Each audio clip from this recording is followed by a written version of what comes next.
We are starting recording. So that's what I was telling that today is the seventh week interaction session of the course Introduction to Cell Biology, Cell Components, Organization and Processes.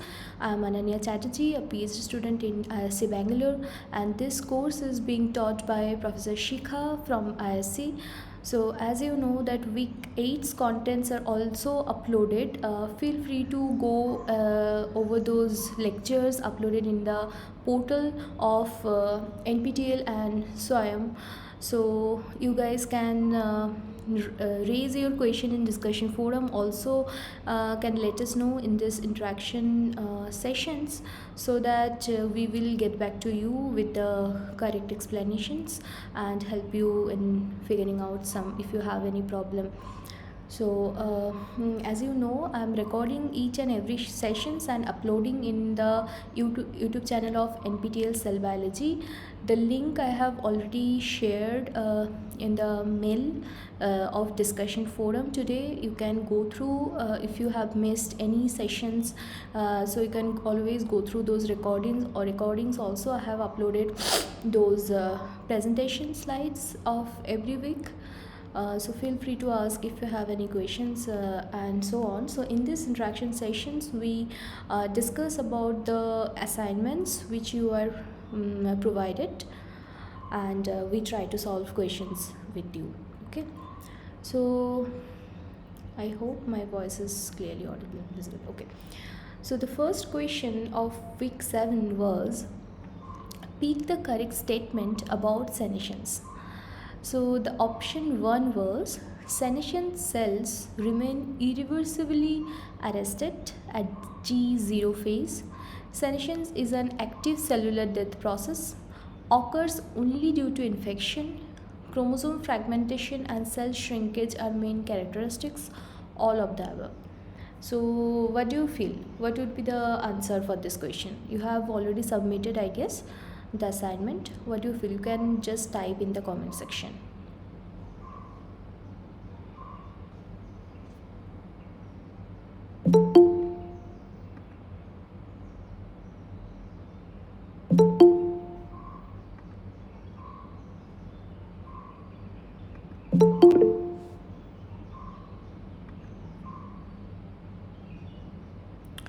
Adarsh, do you have any question?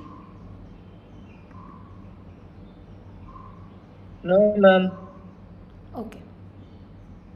So we were discussing week 7 assignment. The first question was that. So in the senescence, what is senescence? So you have heard about quiescent state, okay, where cell goes in Z0 phase. So we have already discussed the cell cycles of different phases, G1, G2, in between S. So in that class you have also seen that cells can go from G1, cells can go to Z0 phase, okay, and remain quiescent. But what is the difference between senescent stage and quiescent stage? So in no, what happens in quiescent state is that if a cell goes to Z0 phase, they can always revert back to the cell cycle. But when cells get stressed due to different conditions, which due to different factors, which today we are going to discuss. So those conditions, those senescence conditions, cells remain irreversibly arrested at G0 phase. So this is very important aspects, that cells after that cells won't be able to get back to G1 phase. So what happens? Uh, let's see. This is G1 phase.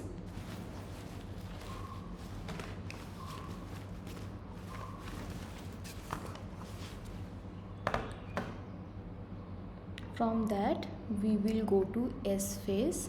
From that we will go to Z2 phase. Okay. So what happens in that? uh, just let me put my mouse on. If I So what happens from G1, it can go to S and G2 and M, so cell division will continue. But sometimes cells go to a resting phase called Z0.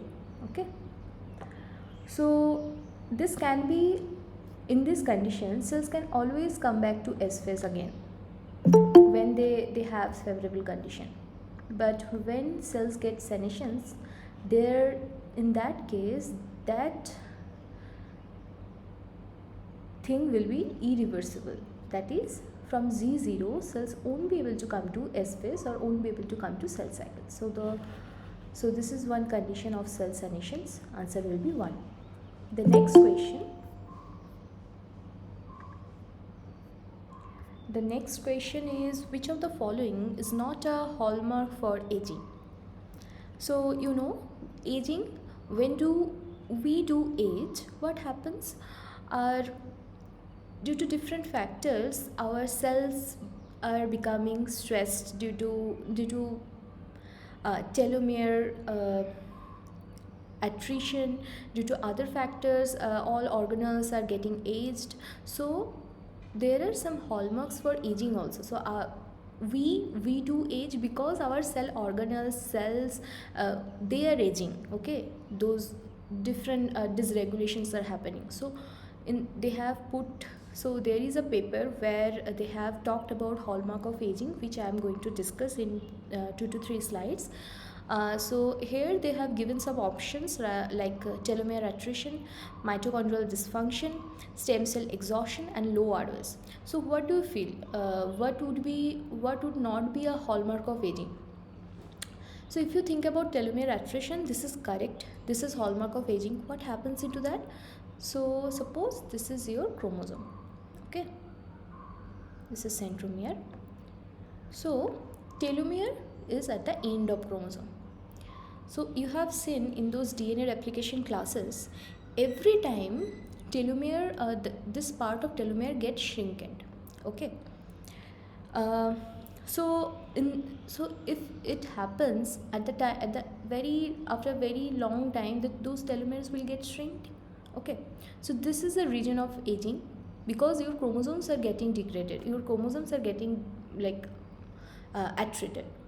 Okay, so this is actually correct. Mitochondrial dysfunction, obviously this is also part of your aging, because mitochondria is a storehouse of energy. So if some dysfunction is going on in the mitochondria, it will promote the aging. Stem cell exhaustion, also that stem cell is a reservoir of all cells. Okay, if stem cells exhausted, what will happen? We will age. Low ROS. What is ROS? ROS is when there is any stress, reactive oxygen species will getting generated. So in stress condition or in aging, ROS will be increased, not decreased. So every time whenever you will appear for exam also, for any exam, just try to read the question very carefully, because here you can see it's written that which of the following is not a hallmark of aging. So answer will be low ROS.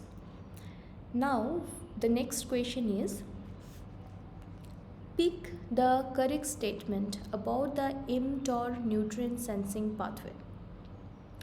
So the whole pathway we will discuss in some time. So before that, what are the options? It senses low energy states by detecting high NAD+ level. It senses high amino acid concentration. Its downregulation or inhibition extends longevity in various organisms. Its upregulation or activation extends longevity in various organisms. So if you see the mTOR pathway,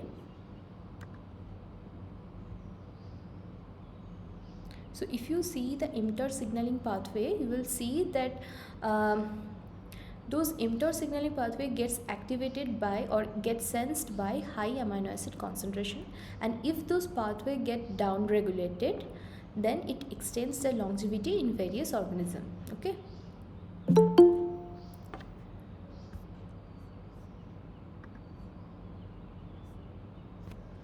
So we will discuss about mTOR signaling pathway. Before that, what is senescence? So senescence is a phenomenon in which cells cease to divide and undergo growth arrest and irreversible cell cycle arrest in G0. This state differs from quiescence because the growth arrest of a senescent cell is irreversible. Quiescent cells are also arrested in Z0 phase, but this arrest is temporary. Okay, they can come out of the arrest and start dividing upon activation or under favorable condition. That's what I was talking in the previous slide. Now, what is cell death? Now, whenever a cell is getting senesced, it will again promote cell death. Now, what is cell death?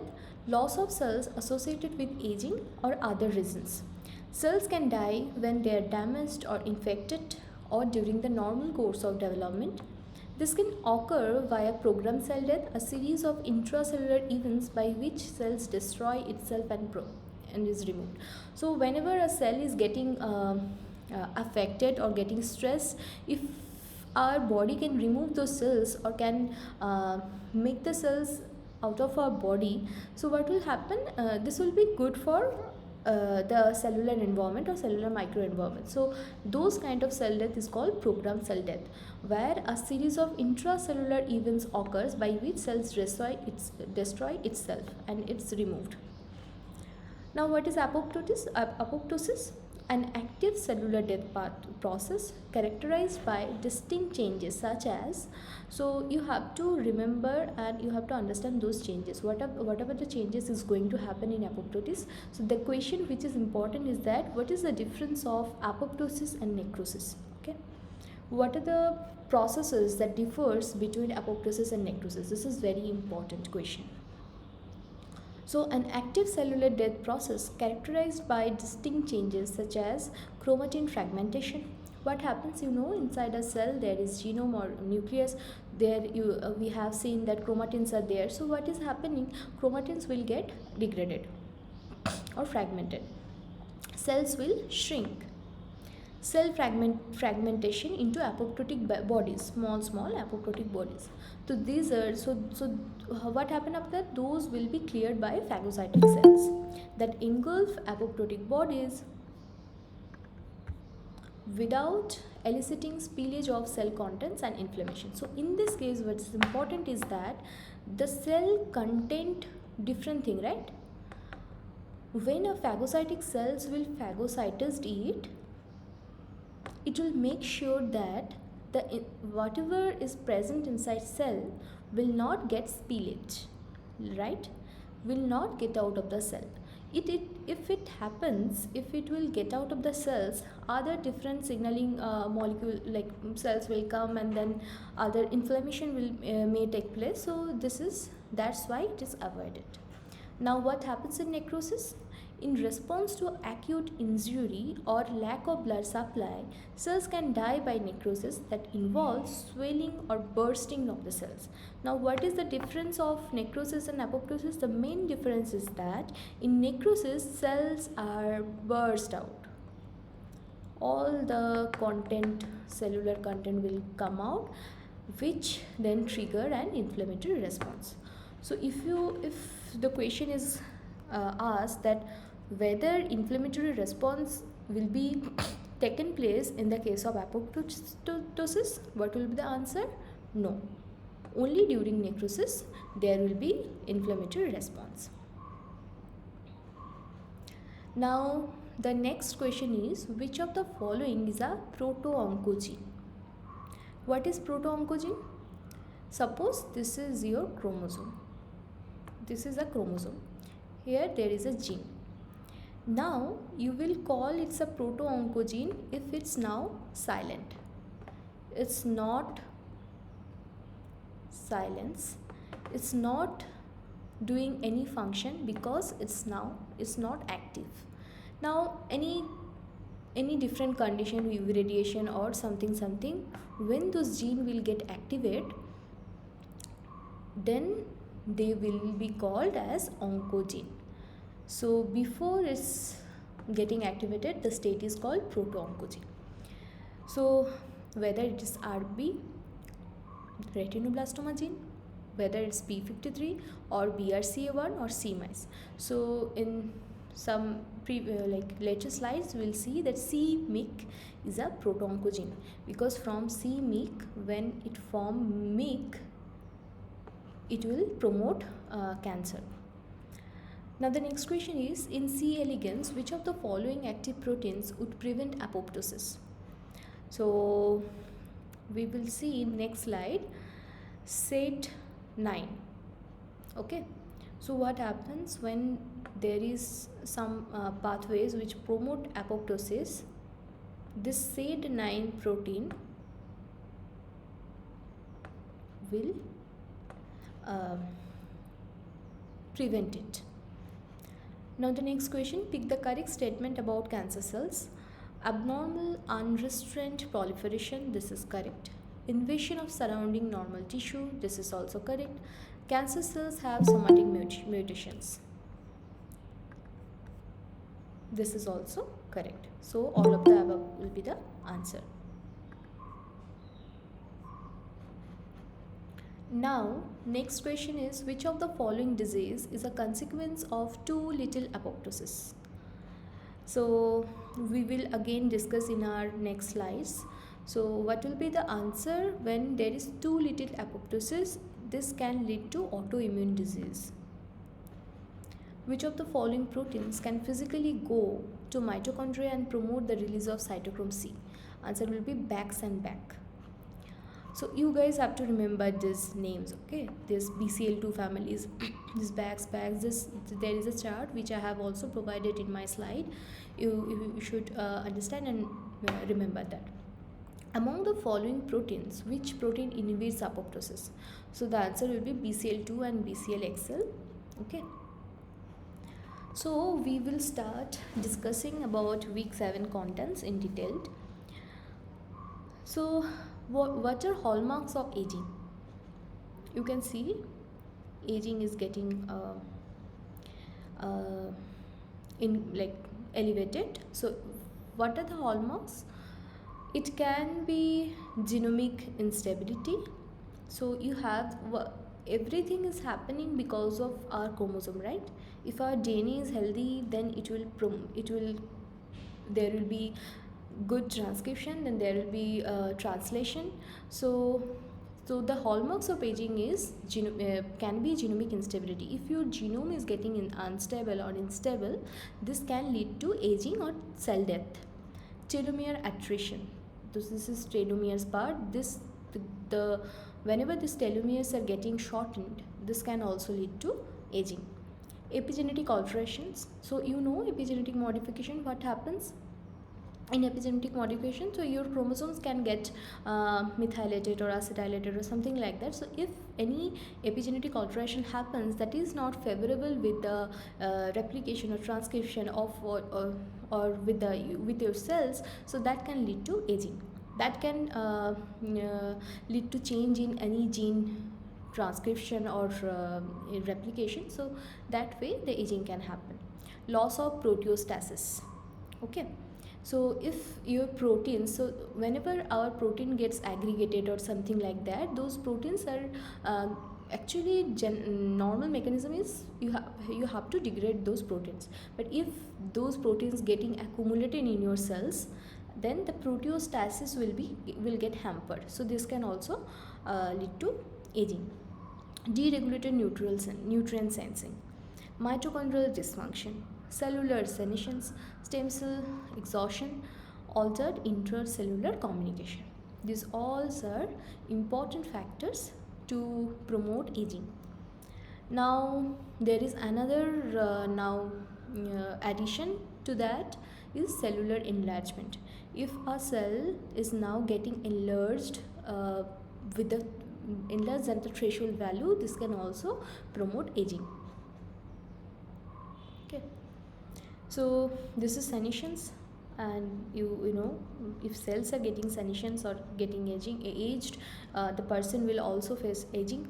So aging to senescence: accumulation of senescent cells in old individuals in vivo. Cells from old individuals become senescent earlier in vitro.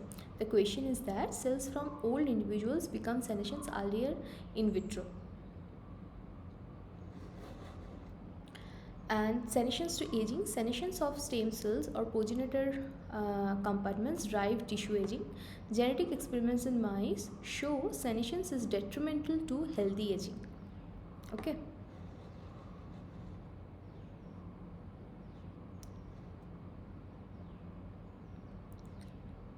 So this is a normal healthy cell you have, you can see. So if the cells face any damage or any stress or any radiation or something like that, so these cells can get senescent. So secretion of molecules that trigger inflammation: senescent secretome. So when a cell it has become senescence or senescent cell, so it will secrete different molecules that can trigger inflammation. So those are also called senescent secretome.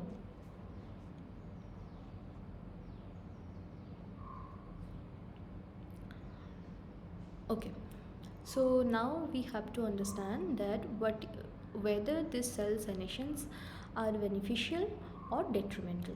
So it is also beneficial, sometimes it's also detrimental.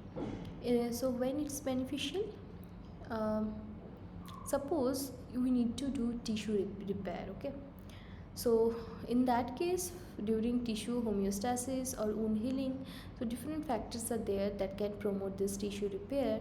So that time senescent cell also secretes some molecules, and that will sense other other that will be sensed by other cells, which will come into play and then help in tissue homeostasis.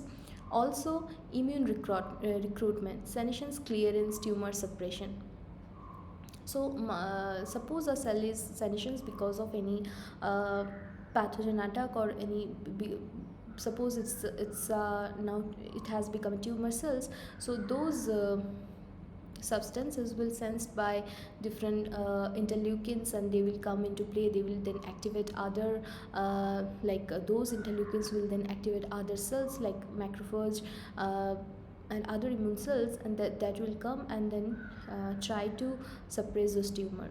Cellular plasticity: in vivo reprogramming, embryo development. In this case, those are important. And which are detrimental: aging related dysfunction. When a cell is getting senescence, and so that will lead to aging. So neurodegenerative diseases or fibrosis are associated with that. Chronic inflammation, arthritis, tumor promotions, gain of stemness, cancer recurrence, chemo resistance.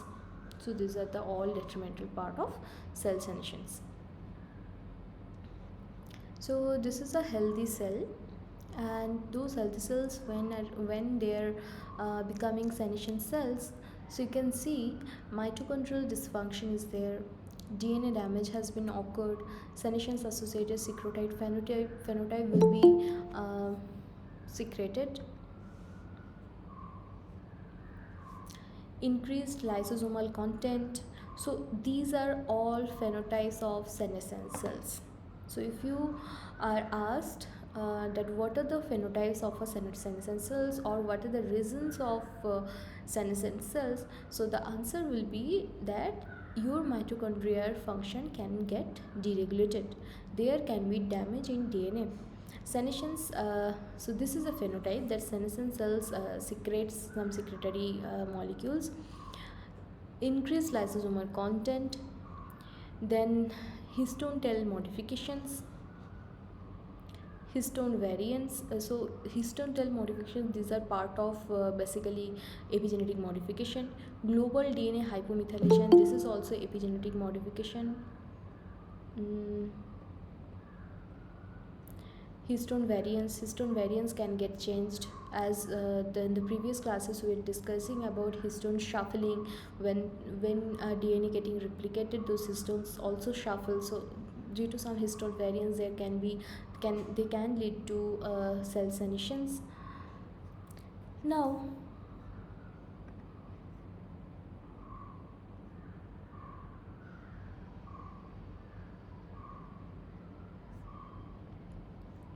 Damage associated senescence in cancer.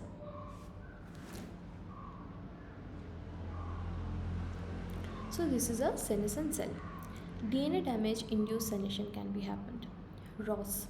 When mitochondrial dysfunction is there, it will lead to increase in ROS or reactive oxygen species, that will then lead to cell senescence. Chemotherapy induced senescence. This is a malignant transformed cell. If it is undergone any chemotherapy, it can secrete some. It can then like it can be stressed and will form senescent cell. Oncogen induced senescence, radiotherapy induced senescence, and SARS induced senescence. So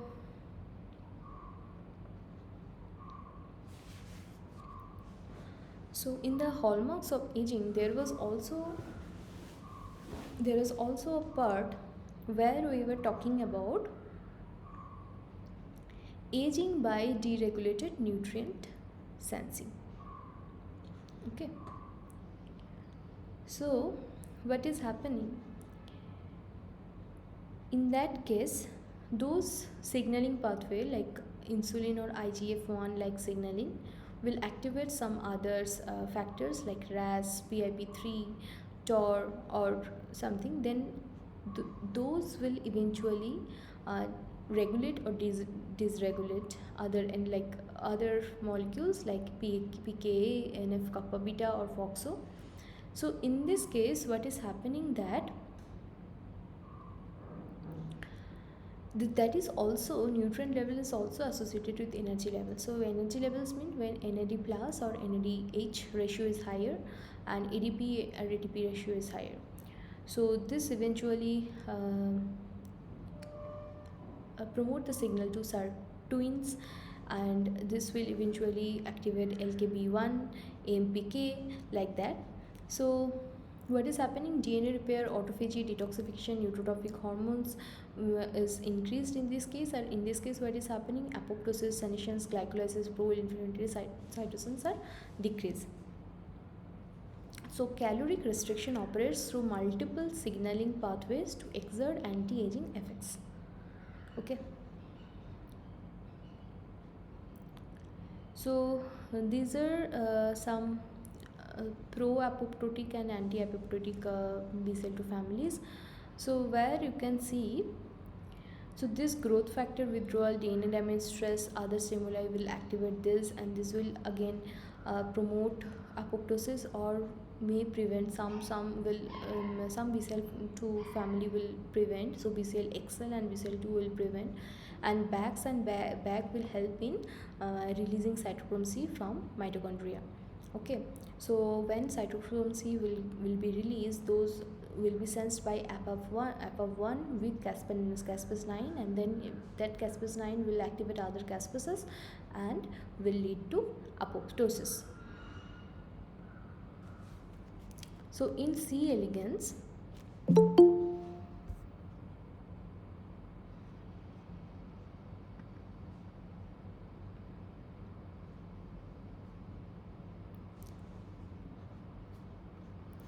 so in C. elegans, what happens? SAT4, like homologous to caspase,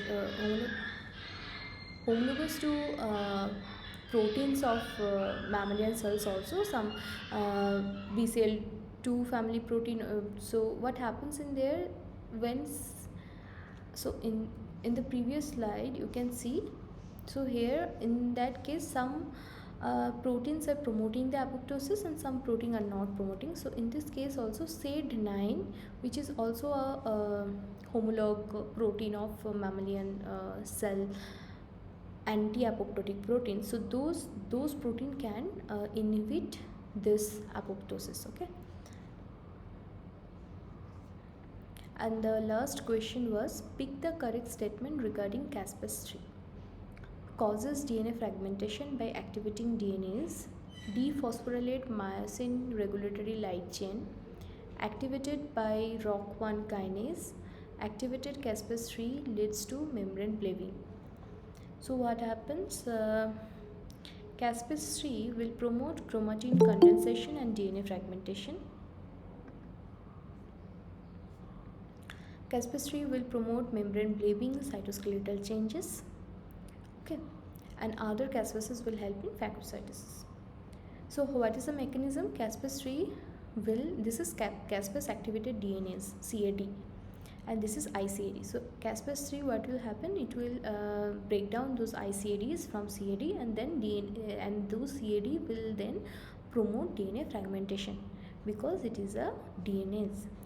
Also, what can caspase-3 do? Caspase-3 can activate ROC1.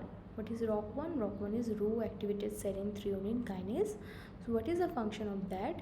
It can phosphorylate myosin regulatory light chain, and that myosin regulatory light chain, phosphorylated myosin regulatory light chain, will then promote membrane bleeding. So the answer will be causes DNA fragmentation by activating DNases activated by ROC1 kinase, and activated caspase-3 leads to membrane bleeding. Dephosphorylate, they don't do dephosphorylated, rather they do phosphorylate. Okay,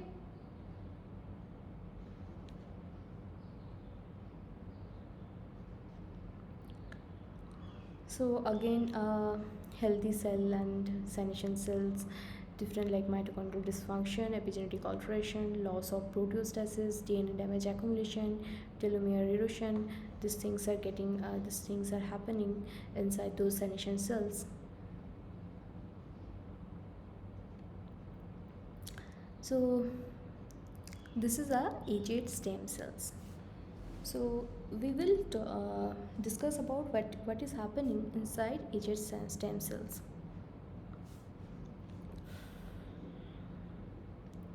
So suppose there has been a DNA damage. Also, there could be some epigenetic alteration that can also lead to senescence, aggregation of damaged protein, mitochondrial dysfunction. Okay, so this can be how this can be improved. DNA damage repair pathways. There are also DNA damage repair pathway which can seal those bonds. Telomere reactivation. Okay, inhibition of ROS. So what happened when those mitochondrial dysfunction happen? This will accumulate toxic metabolites and ROS. Inhibition of ROS, antioxidant rapamycin P30 inhibitor, those will inhibit this ROS. Improving proteostasis using rapamycin, chaperone activity, autophagy, increased autophagy. Okay, enhancing mitochondrial function by caloric restriction, resveratrol, increased NAD+. Those are aging of a niche, exhaustion of supporting cells, that is fibroblast, adipogenic progenitors, myofibers, systemic aging, chronic inflammation, circulating factors, GDF11, oxytocin, etc. And so if those senescence happens, so what happens that this will exhaust stem cell pool and impaired regeneration will happen. So this is all about aged stem cells and their how to deal with that. So as I already talked about deregulated nutrient sensing, so gonadotrophin hormone will promote a signaling to IGF-1, then it will lead to activation of PI3K and AKT signaling pathway, and then again that will activate mTOR pathway. So dietary restriction plays a inhibited role over here. So what is happening? So there are some pro-aging molecules and there are some anti-aging molecules. So somatotrophic axis involving the pituitary derived growth hormones, and so it's secondary mediated. So this is insulin or insulin like growth factor. GH is growth hormone.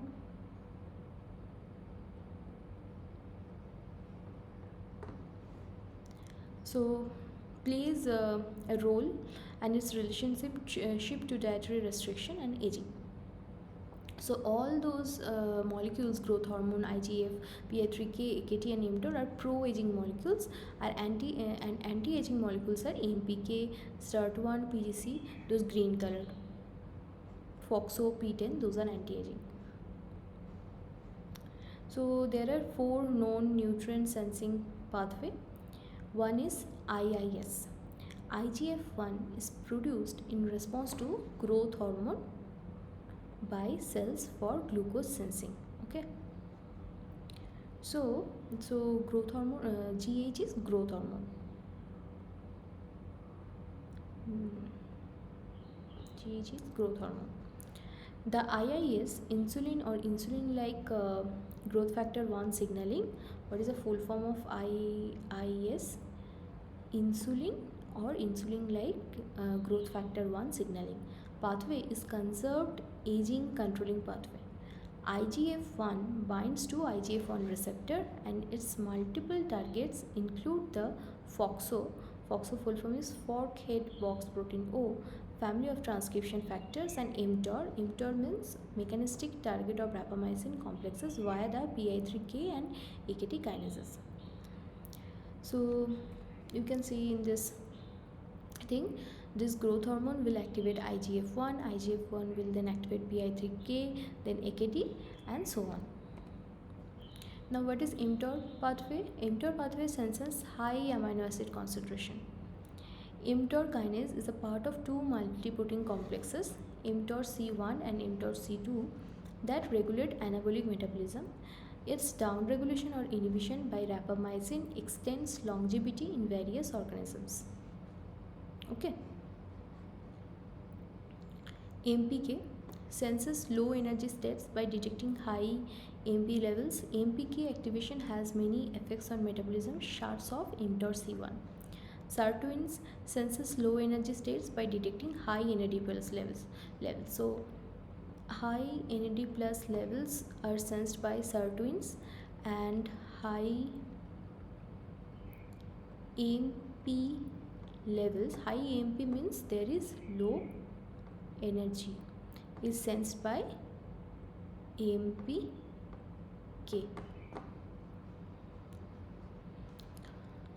So what is the take home message? Nutrient sensing pathways 1 and 2, that is IIS and mTOR, signal nutrient abundance, and anabolism accelerate aging. Their down regulation favors longevity. So IIS or insulin like growth factor signaling pathway and mTOR, they promote aging, and AMPK and SIRTUINs, they upregulate healthy aging. So dietary restriction increases lifespan or health span in all investigated eukaryote species, including non-human primates, supporting the effect of altered nutrient signaling in aging. Now apoptosis. What is apoptosis? Activation of a pre-existing genetic program that results in cell death. So it happens when there is a pre-existing genetic program in the cell. When it is getting activated and cell is become dead. This is an evolutionary concept event. Morphological features. What are the morphological features? Cell shrinkage, nuclear condensation, membrane bleeding, DNA fragmentation. Active cell death process requires ATP and in some cases protein synthesis. Apoptosis in pathological situations. So what happens when there is too much apoptosis? It can lead to stroke, it can lead to spinal cord injury, neurodegenerative disease, Alzheimer's, Parkinson's. Okay, in these cases apoptosis can be there, AIDS, and too little, cancer and autoimmune diseases. So these are some anti-apoptotic and pro-apoptotic family. So this is BCL2 family of protein where BH4, BH3, BH1, BH2 and TM all domains are present. So those are anti-apoptotic, those are BCL2, BCLXL, BCLW, A1 and MCL1, and in pro-apoptotic this is BH3, BH1, BH2 and TM, BAX, BAC and BOC. So there is also a family which is BH3 only, where only BH3 domain is present. So when only there is BH3 domain present, the molecule is called beat, and when BH3 as well as TEAM is present, those are beam, beak, bad, HRK, noxa, puma and so on. Now as we were discussing about necrosis and apoptosis, so what happens in necrosis? So those important phenomena are cell swelling, membrane rupture, organelle disarray and inflammation. And in apoptosis what is happening? Cell shrinkage, organelle preservation, membrane bleeding. So this kind of thing are called bleeding, okay? When cells are, suppose this is a cell, so this phenomenon is called bleeding. Well, when some portions of the cells are coming out. Chromatin condensation, dying cells get phagocytosed. So in this case, dying cells will get phagocytosed. Now, what is the difference between normal cell division and malignant cell division? So this is a normal tumor suppressor gene, and this is a normal proto-oncogene. So this gene will also getting translated and forming a protein, and this is getting translated also forming a protein.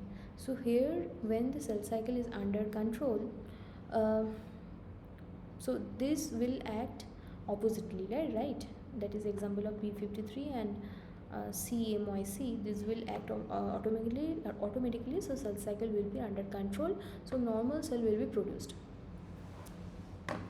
But if there is something abnormal in malignant cell division, so suppose this mutated tumor suppressor gene is now unfunctional, and mutated proto-oncogene has also a mutation which will promote gain of function. I have told that from proto-oncogene, if there is some mutation due to some external factors, it can gain their function and form oncogene. So onco means cancer, and mutated tumor suppressor gene also can get mutated and they will lose their function. So there will be this function will getting now negative, and this function is they are gaining function, so they will fight back, and there will be abnormal cell cycle, so cancer cell will get produced.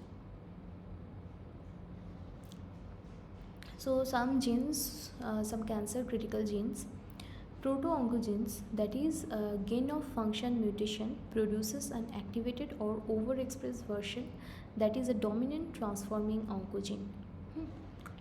So there are some genes when they gain back their function or due to some mutations that can transform into oncogene, like CSRC, CMYC, CABL, etc. An oncogene is an activated form of the proto-oncogene, that is MYC, ABL, BRAF, SRC, RASH. Tumor suppressor genes, so if they lose their function due to mutation, that will contribute to cancer. Examples: retinoblastoma gene, P53, APC, BRCA1, BRCA2, INK4, different microRNAs, LEAD7, MIR34. So those are very important genes. Those help in preventing cancer. Okay. So now apoptosis depends on an intracellular proteolytic cascade that is mediated by caspases. So apoptosis is triggered by members of a family of specialized intracellular proteases which cleave specific sequences in numerous proteins inside the cell, thereby bringing about dramatic changes that lead to cell death and engulfment. These proteases have a cysteine at their active site. So the Caspases protein, suppose this is the active site of the protein. So the active site contains cysteine. You know, this is the amino acid, so it contains cysteine, and cleave their target protein. So this is the protein, their target protein cleave at specific aspartic acid residue. So from there, name come as Caspase. Okay, cysteine, aspartic acid residue. Ase means to cut.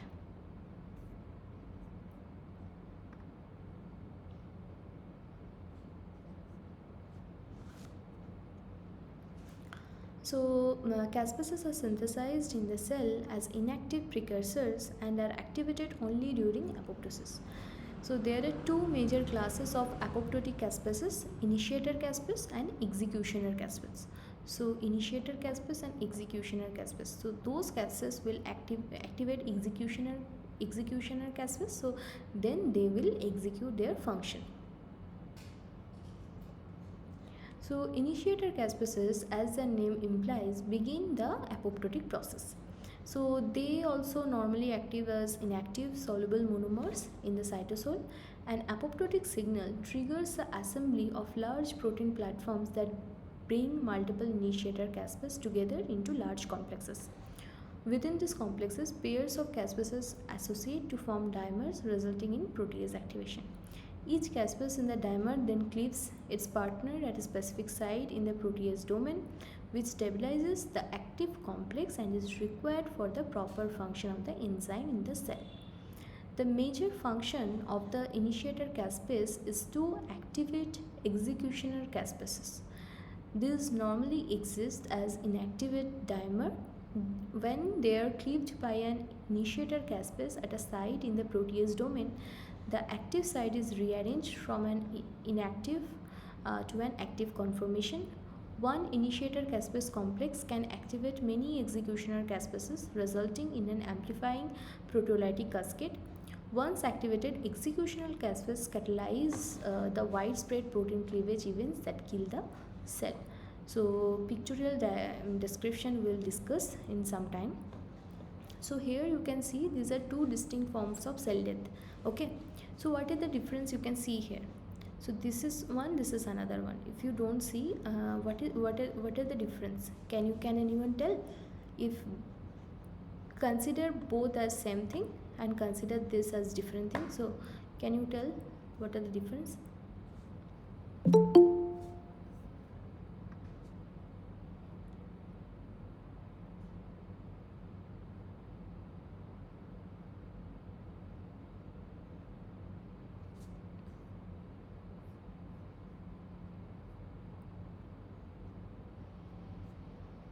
So if you see this diagram carefully, you can see in this diagram some contents are getting secreted out from the cell. Okay, so from A to C, these are all electron micrographs. So in the A figure, you can see these cells have undergone apoptosis, where this is also apoptosis. But after apoptosis, what happened? Another phagocytic cells has phagocytosed this cell. So in both the cases, those cells contents are not coming out. So in A figure, you can see. So this is also dead cells in a culture dish. This is also dead cell in a culture dish, and this is in the tissue where other cells are also there, which are phagocytosed cells. So in this case, you can see cells are totally disrupted inside the cell's contents and now getting out. So this is examples of necrosis. Okay. So the large vacuoles visible in the cytoplasm of the cells A are a variable feature of apoptosis. So these are vacuoles. Okay. So as I was discussing about caspase activation during apoptosis, what is happening? This is initiator caspase. Okay, caspase 8 and caspase 9. So an initiator caspase contains a protease domain because they need to cut protein, right? So they should have a protease domain and a adapter binding domain. So these are inactive monomers. Okay. So some when there is a signal for apoptosis, one adapter proteins come and then they help in dimerizing those domains, okay, and make them active, and also they cleave those adapter binding domain from that, because the functional domain is only the protease domain. So those things, what is happening, they have become active caspase when those adapter proteins have like bound with those adapter binding domain. They now has become active caspase. Those will promote, this active caspase will then promote activation and cleavage of executioner caspase. So caspase 3, 6 and 7 are executioner caspase. Those executioner caspase, now activation will be done by cleavage. Okay, they will cleave like that and they will form like this, and those will now become active caspase, and then they will again cleavage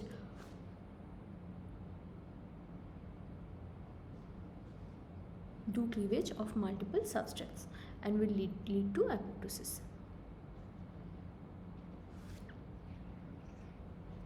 Again, this is a very beautiful experiment which shows that during caspase or caspase activation, DNA are also getting fragmented.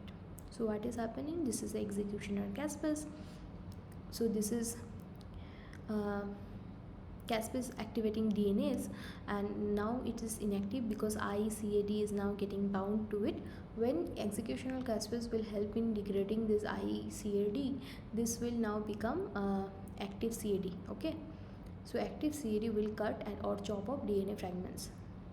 So if you run a gel at different time point, you can see DNAs are getting fragmented. Okay.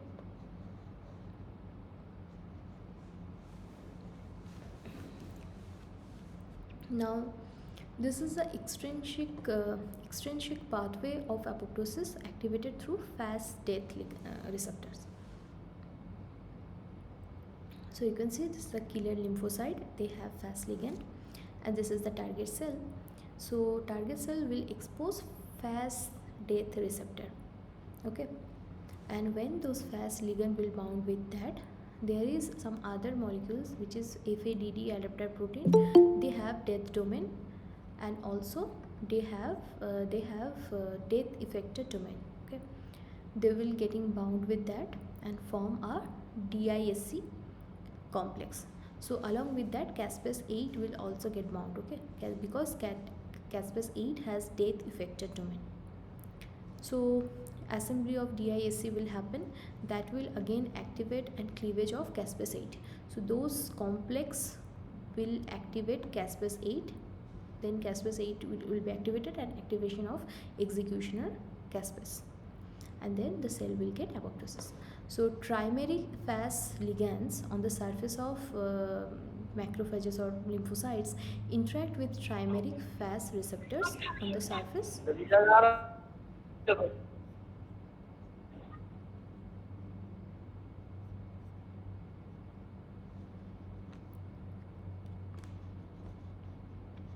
So leading to clustering of several ligand bound receptor trimers. Only one trimer is shown here. So receptor clustering activates death domains on the receptor tails, which interact with similar domains on the adapter protein FADD. FADD stands for fast associated death domain. Okay. Each FADD protein then recruits an initiator caspase, caspase 8. So you have to remember what are the initiator caspase and what are the exi sorry executioner caspus. Okay,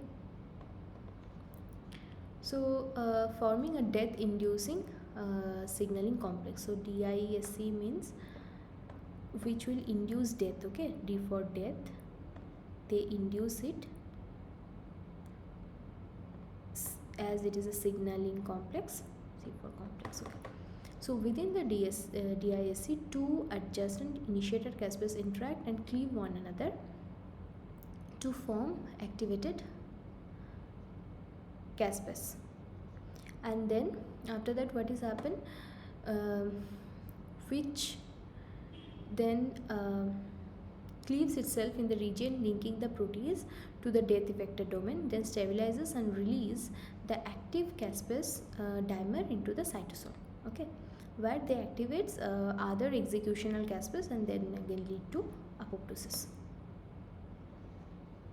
So there are two different pathways for apoptosis. One is extrinsic pathway, where factors from extracellular or extrinsic environment comes, and another one is intrinsic pathway.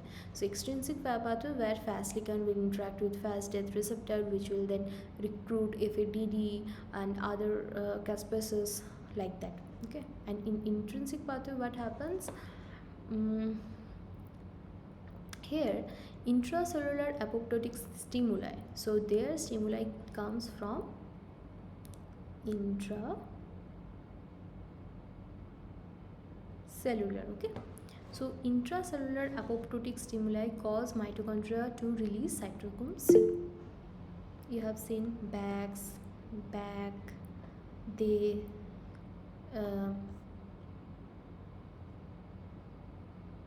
any question, Rahul? They promote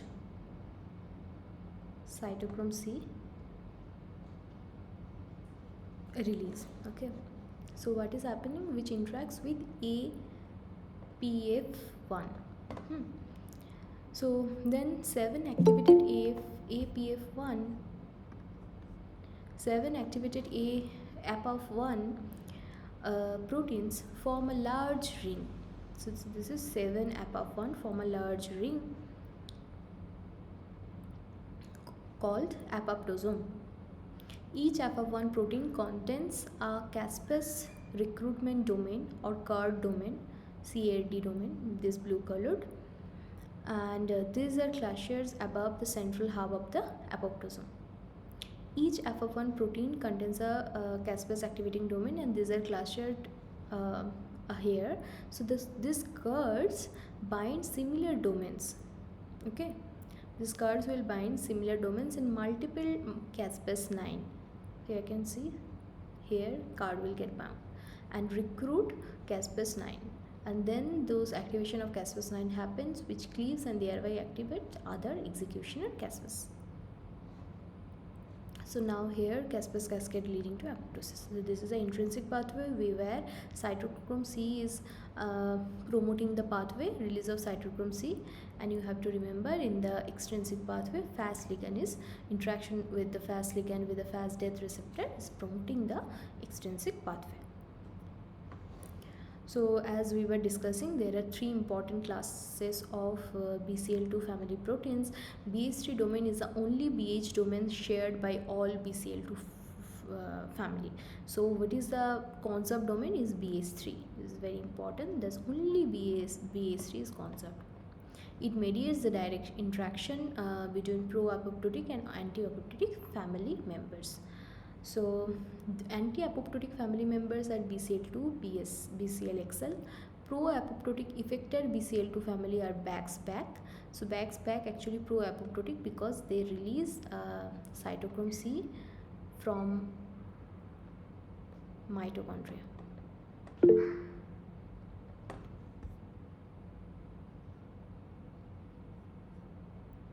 Yeah, so YouTube channel link I am sharing you. Just a second. in the comment section. I am sharing the channel link itself. Yeah.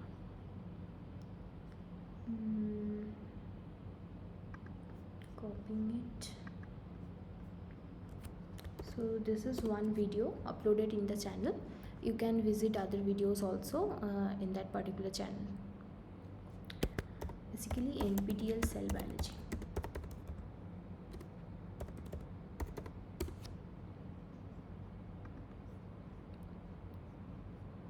Okay, so as we were discussing,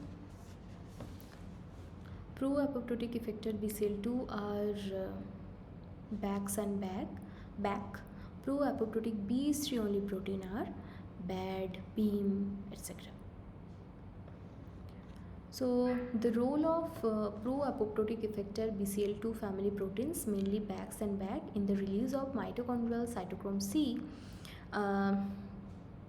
in the intrinsic pathway. So when activated by an apoptotic stimulus, the effector, this is inactive effector BCL2 family. Okay, when there is any activated apoptotic stimulus, they will become active, and they will form a aggregated protein complex in the mitochondrial membrane and release cytochrome C and other proteins from the intermembrane space into the cytosol. Okay, so the mechanism is unknown. It's the unknown mechanism by which they promote it.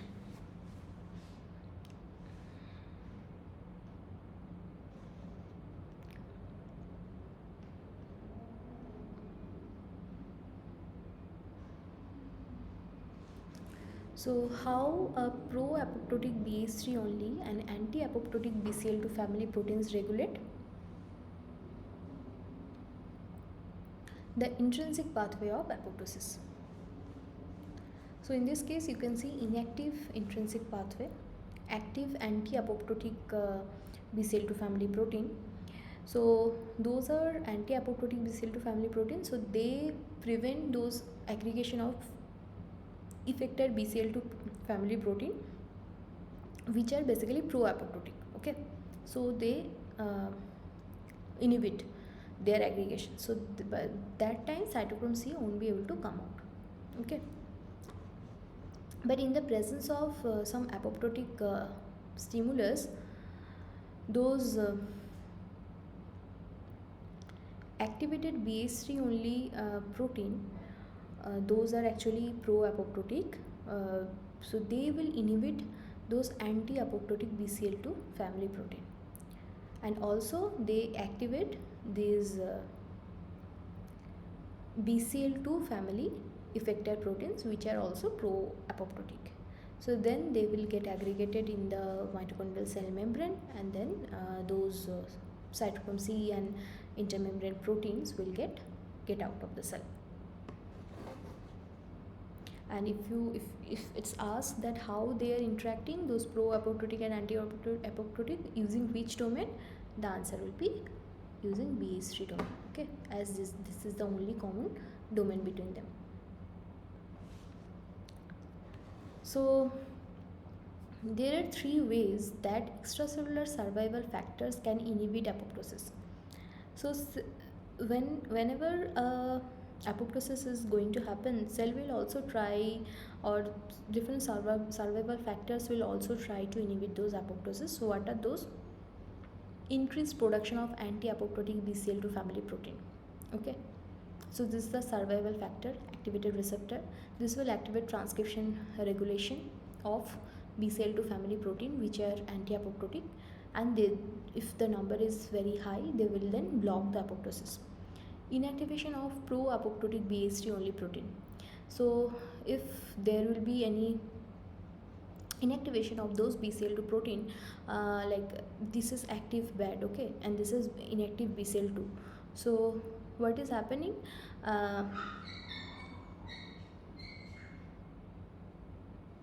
Okay, so inactivation of pro-apoptotic BH3 only protein, if they can inactivate those pro-apoptotic BH3 protein, that can also like that can also lead to apoptosis block, because that time BCL2 will be active, because those pro-apoptotic BH3 basically inactives BCL2. Okay.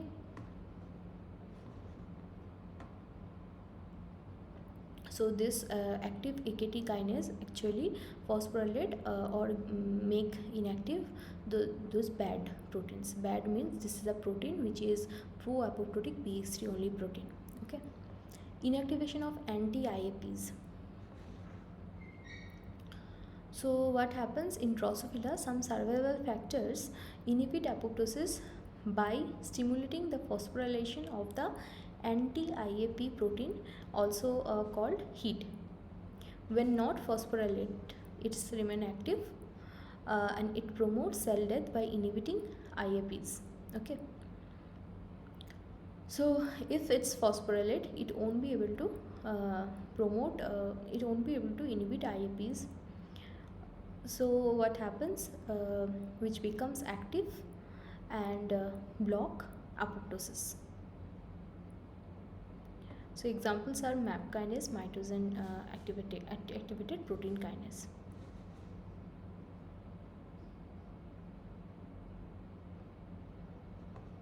Now we'll come to cancer. So what is cancer? You know that cancer is not a normal condition in cells.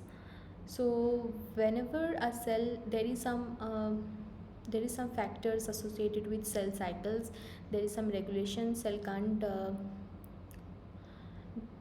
divide dysregulative manner. So there are some factors. So whenever a cell is like getting divided in a dysregulated manner, so they will form multiple copies. That will be a load to cell.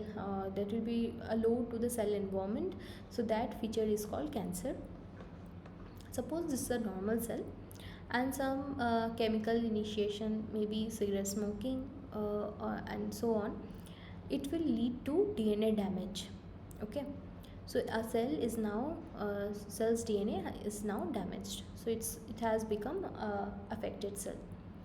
So those affected cells, when they are proliferating, or so there will be dysregulated replication or proliferation of those DNAs or cells.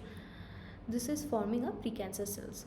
So whenever this toxicity arises, it can also get apoptosized. So in this precancer cells, genome instability, loss of tumor suppressor gene will lead to proliferation of the cell again, and this is forming a cancer cell. Also, along with the chemical carcinogenesis, there can be of viral carcinogenesis. So some viruses cause cancer by inactivating tumor suppressors or by bringing in oncogenes. So those are also called tumor virus. Example, papillomaviruses, hepatitis V and C, EPV and HTLV. So what happens to different viral infection, if there is, so those viral gene will get integrated into the cell and will lead to chronic inflammation, infection or transformation, will form pre-cancer cell. Then these will lead to genome instability, loss of tumor suppressor genes. So examples of tumor suppressor genes are P53, RB, okay, and will lead to cancer or cancer microenvironment. So there are some critical genes.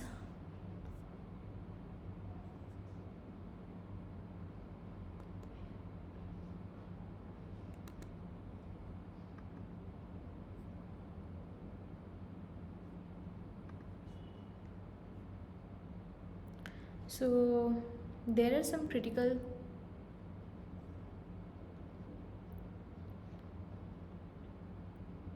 genes which are like proto-oncogenes. So their gain of function mutation produces as activated or overexpressed version that is dominant, transforming oncogene. Example, CRC, MOIC, etc. And oncogene, when they have become activated, they are forming oncogene. Okay. Example, RASH-H, SRC, MOIC, etc. And there are also tumor suppressor genes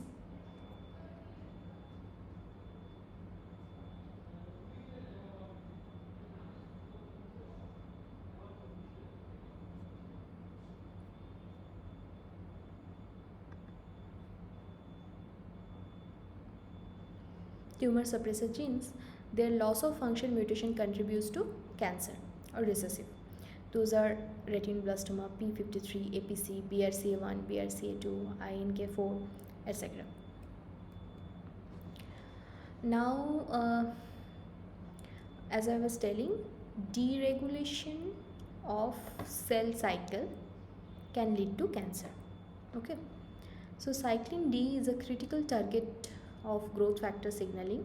Defects in cyclin D regulation result in loss of growth regulation of the entry into the cell, as seen in cancer. Example, mutations causing continued upregulation or upregulation of cyclin D contribute to lymphomas and breast cancers. Mutations that activate LNK4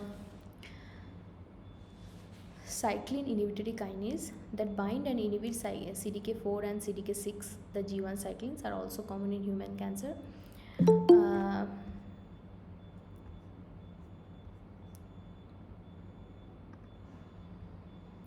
CDK4/6 cyclin D target retinoblastoma is frequently mutated in retinoblastoma and a variety of human cancers. RP is a tumor suppressor, is bind to E2F and represses E2F mediated transcription of S-phase genes. Its inactivation may allow S-phase entry and progression similar to when it's phosphorylated by G1 CDK and dissociates from E2F. CMYC expression is upregulated in Burkitt's lymphoma as a consequence of a rearrangement that inserts it into the highly expressed immunoglobulin locus in P lymphocytes. So this is a clonal evolution in cancer cells. This is a normal duct. This is lumen. When the basal lamina you can see, so some cells are getting becoming cancerous due to their dysregulation in cell cycle. So, and ultimately this is a benign tumor and this is a malignant tumor.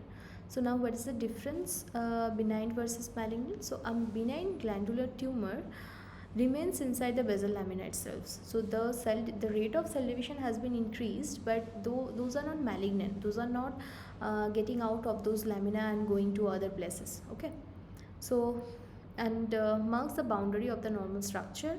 In contrast, a malignant glandular tumor can develop from a benign tumor cell and it destroys the integrity of the tissue as shown.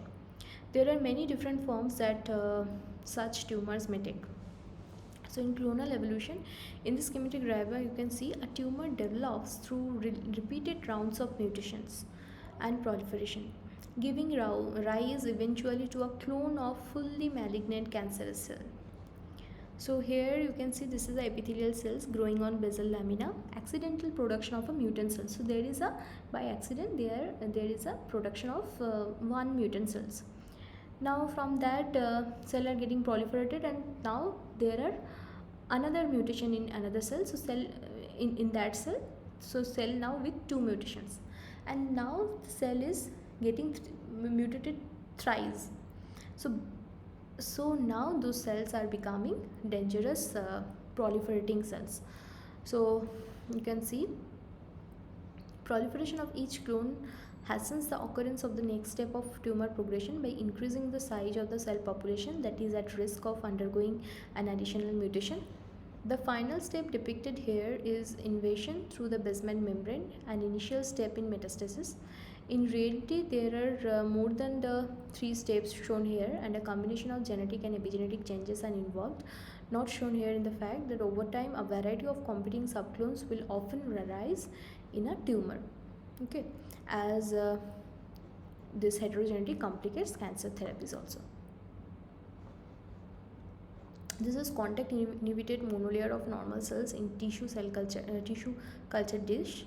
So when cells are transformed cells lose contact inhibition. Okay, and so they will start dividing foci of uninhibited transformed cells.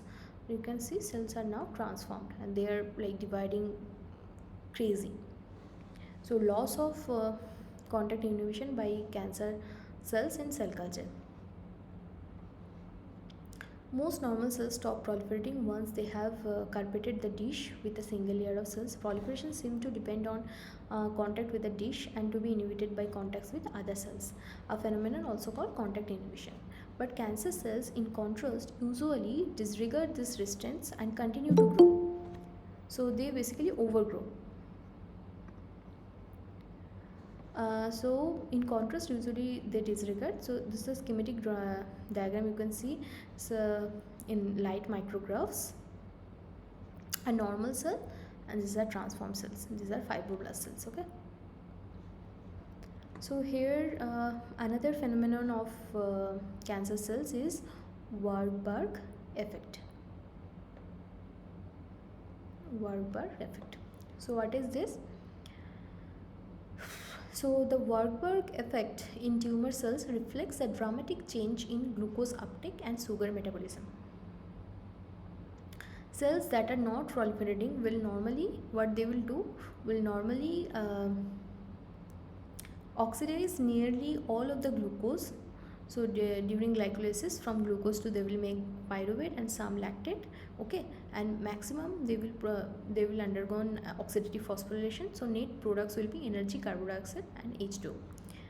But tumor cells, by contrast, that will generally produce abundant lactate. The lactate amount will be very much high because they like don't want to don't want to undergo oxidative phosphorylation. Okay, they will follow the easy path of producing lactate. So so this results from a greatly increased rate of glycolysis. That is because when they are like getting proliferated very frequently, so they will try to consume more glucose and will follow the easy path of producing lactate only. So this results from a greatly increased rate of glycolysis that is fed by a very large increase in the rate of glucose import. In this way, tumor cells resemble the rapidly proliferating cells in embryos, which likewise require for biosynthesis a large supply of the small molecules building blocks that can be produced from imported glucose. Okay.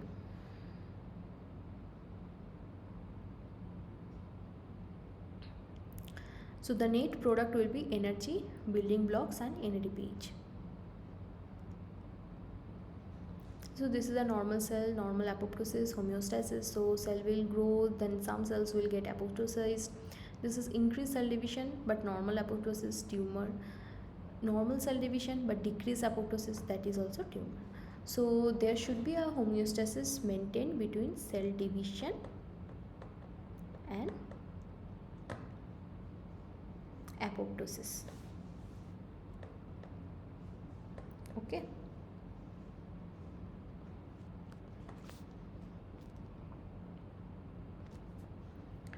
So this is a tumor microenvironment plays a role in tumorigenesis. So tumor consists of many cell types, including cancer cells, endothelial cells, pericytes. Pericytes means vascular smooth muscle cells, fibroblasts, inflammatory white blood cells. Communication among these and other cell types plays an important role in tumor development. Note, however, that only the cancer cells are thought to be genetically abnormal in a tumor. So this is basal lamina.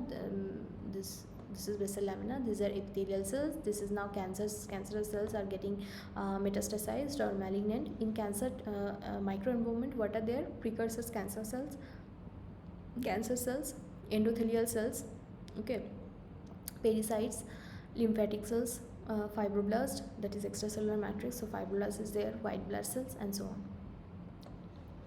So these are the steps in the process of metastasis. Normal epithelium, basal lamina. Cells grow as benign tumor in epithelium. Cells become invasive and then enter capillary and goes to another place with the blood flow. Travel through bloodstream, fewer than 1 in 1,000 cells will survive to form metastasize. They will travel and then again they will invade. So they can adhere to blood vessels wall and then they will invade, escape from blood vessels to form micrometastasis, colonize to liver, forming full-blown metastasis. So this is the full step of cancer cell metastasis. Now, cancer critical mutations fall into two readily distinguishable categories. One is dominant mutation, one another is recessive mutations. So this is normal cell, single mutation event creates oncogene, activating mutation enables oncogene to promote cell transformation. Okay, undergoing mutations, this is normal cell, again mutation happened and then they are losing their function. So no effect of mutation in one copy gene, but in second copy gene if there is mutation, this will inactivate it.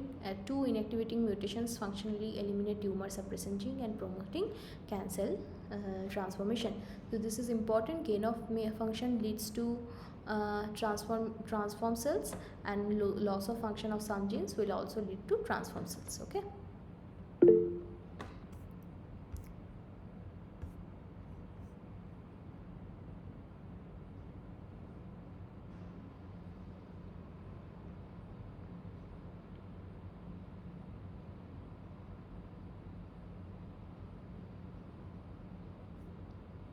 Okay, so someone has asked how the mitosis meiosis are connected. So if you know when mitosis is happening, do, so when does mitosis happen and when does meiosis happen? So mitosis happens when regular cells divides, and meiosis happens when there is a production of germ cells. Okay, so in meiosis what happens, if there is some genetic disruption, okay, is there is some genetic mutations that will go to your germ cell, and again when those germ cell will go to the next generation, that mutation, they can carry those mutations or they may not carry those mutations. Okay, but how cancer is related? In cancer, when a person is developing cancer, that is totally based on mitosis.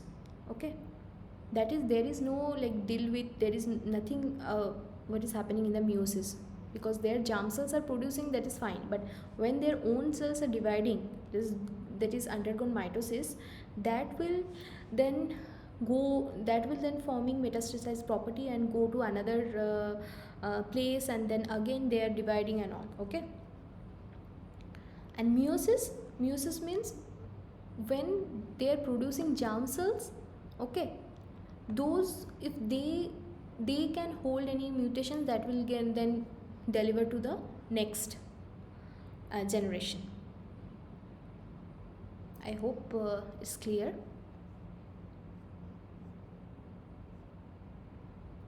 So that is how it's related or connected.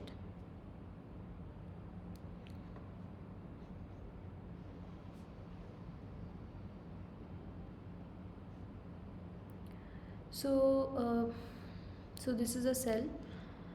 What happens when any mitogen is getting bound with a receptor? Activation needed to drive the cell cycle. So mitogens are needed for activation. Also growth factor activation needed for nutrient uptake and utilization.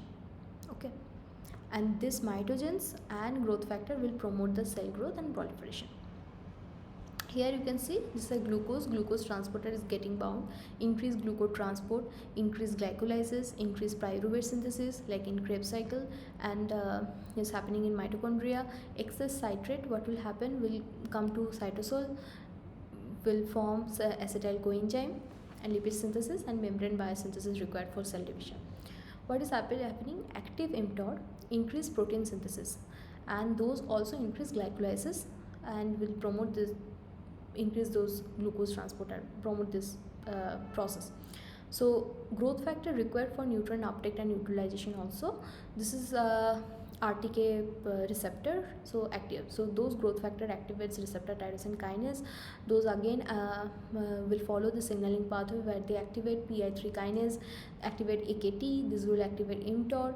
Again AKT will activate ATP citrate lyase, which eventually help to convert citrate and acetyl coenzyme. So this is to process mitogen and growth factor, which are interregulated and will form in cell growth and proliferation.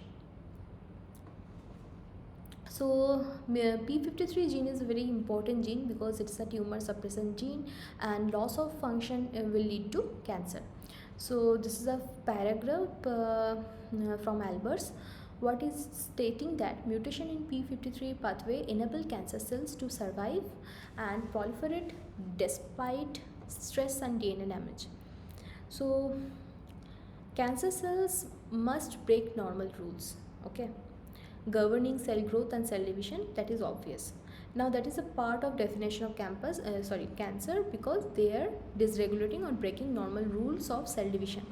So it is not so obvious why cancer cells should also be abnormal in their response to stress and DNA damage, and yet this too an almost universal feature. The gene that lies at the center of this response, the p53 gene, is mutated in about 50% of all the cases of cancer, a higher proportion than for any other known cancer critical genes. Okay, that's why the gene is very important. When we include with p53 the other genes that are closely involved in this function, we find that most cases of cancer harbor mutations in the p53 pathway. Why should this be? To answer, we must first consider the normal function of this pathway. So we have to know what is the function, what does p53 gene do. In contrast to RB, which is retinoblastoma gene, most cells in the body have very little p53 protein under normal conditions. Okay, listen carefully. Although the protein is synthesized, it is getting rapidly degraded. Moreover, p53 is not essential for normal development. Mice in which both copies of the gene have been deleted or inactivated typically appear normal in all respects except one. They universally develop cancer before 10 months of age. So this observation suggests that p53 has a function that is required only in special circumstances. In fact, cells raise their concentration of p53 protein in response to a whole range of conditions that have only one obvious thing in common. They are, from the cell's point of view, pathological, putting the cells in danger of death or serious injury. So these conditions include DNA damage, putting the cell at risk from faulty genome, telomere loss or shortening, also dangerous to the integrity of the genome. So now that's all. Now we will discuss that what is happening. So all these circumstances call for desperate action, which may take either of two forms. Okay, the good death from this point of view is the death by apoptosis. In apoptosis, the cell is phagocytosed by the neighbor cells. Okay, so the p53 pathway therefore behaves as a sort of antenna, sensing the presence of wide range of dangerous conditions, and when any of them are getting detected, that triggered apoptotic actions, either a temporary or permanent arrest of cell cycling. Okay, so this response is served to prevent damaged cells from proliferating. Cancer cells are indeed generally deranged, and their survival and proliferation thus depend on inactivation of the p53 pathway.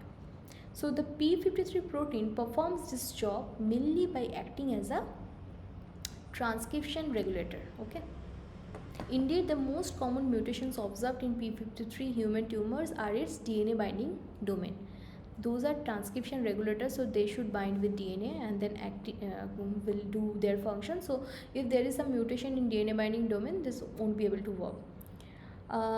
So because p53 binds to DNA as a tetramer, a single mutant subunit within a tetrameric complex can be enough to block its function. Thus, mutations in p53 can have a dominant negative effect, causing loss of function even when the cell contains a wild type version of gene. For this reason, in contrast with other tumor suppressor genes such as RB, the development of cancer does not always require that both copies of p53 be knocked out. Okay, as discussed in in the book, if you go through the Alberts, so here they have discussed that p53 protein exerts its inhibitory effects on the cell cycle. They have inhibitory effects in the cell cycle also by inducing transcription of p21, which encodes a protein that binds to and inhibits cycle-independent kinase complexes required for progression through the cell cycle. By blocking the kinase activity of the CDK complexes, p21 protein prevents the cell from progression through S phase and replicating its DNA. So what is happening?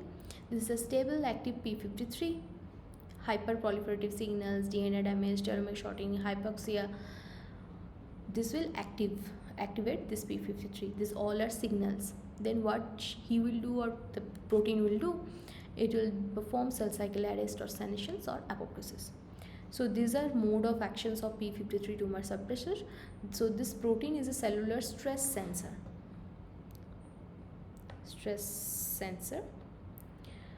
So it will sense hyperproliferative signals, DNA damage, and so on.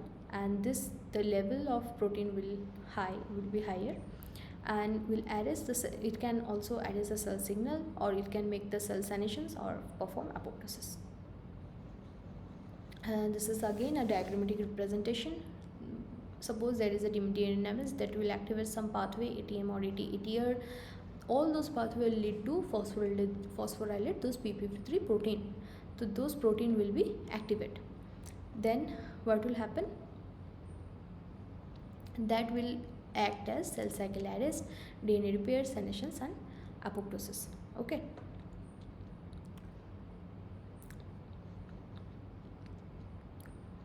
Okay. So these are all for today.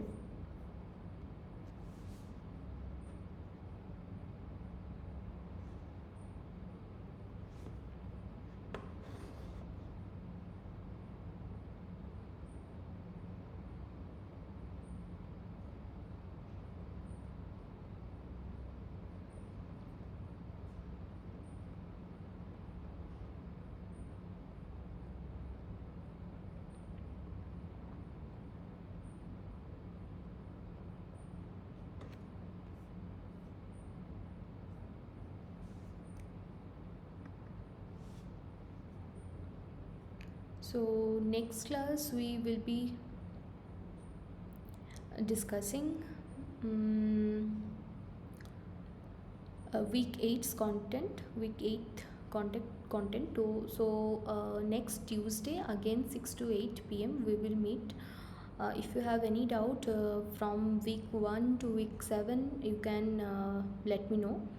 I will discuss again regarding those topics, and also will cover week 8 content mainly. So that will be the last interaction session for this course this semester.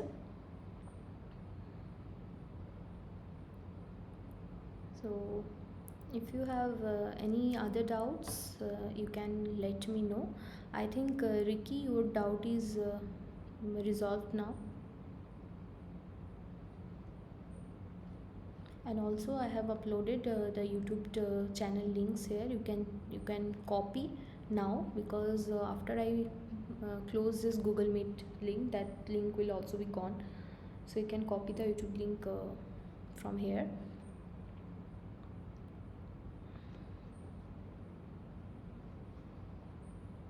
Else,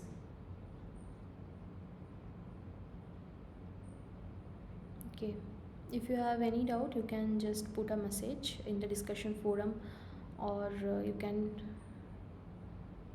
get back to us.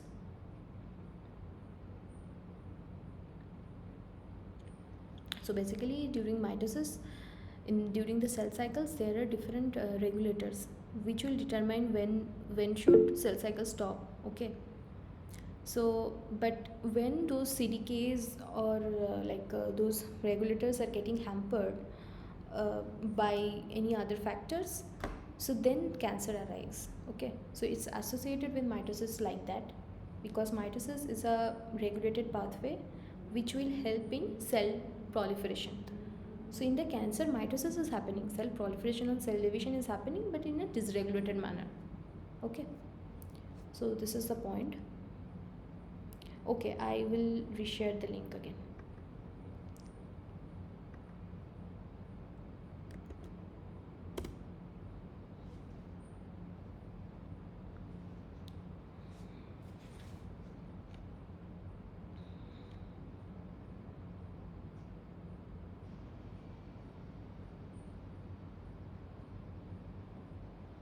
So I hope you all are attending the exams.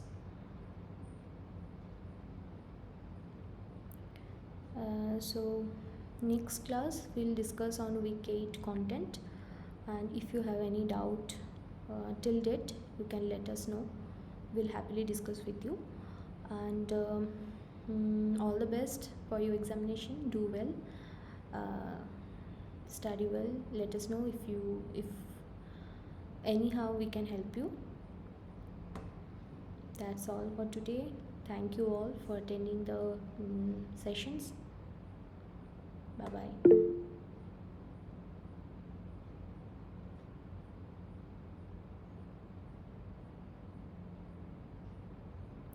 Okay, bye everyone. We'll meet on next week. That will be the last class. So feel free to comment, message in the discussion forum if you have any doubt from week 1 to week 8. So we'll meet again in the last class next week. See you all. All the best for your examination. You all will do well. Bye.